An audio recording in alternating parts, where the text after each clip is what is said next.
Sir வணக்கம் sir. வணக்கம் sir, இந்த மாடம்பாக்கம் ஏரி பாதுகாப்பு குழுவிலேருந்து வந்திருக்கோம். உங்கள்கிட்ட ஒரு சின்ன கேள்வி இருக்குது சார். அதாவது நம்ம மாடம்பாக்கம் ஏரியாவில் விவசாய நிலங்கள் எத்தனை ஏக்கர் இருக்குது, மாடம்பாக்கம் ஏரி இந்த விவசாயத்துக்கு எவ்வளோ உறுதுணையாக இருக்குது, இதை பற்றி கொஞ்சம் சொல்ல முடியுங்களா சார்? கண்டிப்பாக. மாடம்பாக்கம் ஏரி பார்த்திங்கன்னா கிட்டத்தட்ட ஒரு 250 ஏக்கர் நிலப்பரப்பில் இருக்குது.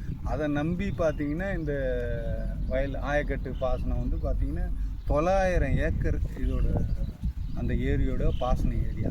இப்போ கொஞ்சம் குறைஞ்சிருக்கு. ஆனால் இப்பயும் எனக்கு தெரிஞ்சு ப்ரெசண்ட்டாக ஒரு 450 ஏக்கர் விவசாயம் நடக்குது. இதில் பார்த்திங்கன்னா ஒரு 50-60 ஏக்கர் தான் கிணறு பாசனம் இருக்கும். 400 ஏக்கரும் ஏரியை நம்பி தான் விவசாயம் நடக்குது. இந்த 3 ஊர் சுற்றியுமே பார்த்திங்கன்னா விவசாயத்தை நம்பி கிட்டத்தட்ட ஒரு 200 குடும்பம் இருக்குது. இந்த விவசாயம் தான் அவங்களுக்கு தெரியும், வேறு எதுவுமே தெரியாது. இப்போ இது 2வது போகம், இப்போ ஏரியில் தண்ணி இருக்கிறதுனால தான் 2வது போகம் விற்கிறோம். அது வாய்ப்பு இருக்குது. இப்போ தண்ணி இல்லைன்னா அதுக்கும் வழி இல்லைல்ல விவசாயிக்கு. ஏரி இல்லைன்னா விவசாயம் இல்லை. அது ரொம்ப முக்கியமான விஷயம். நன்றிங்க சார். நன்றி.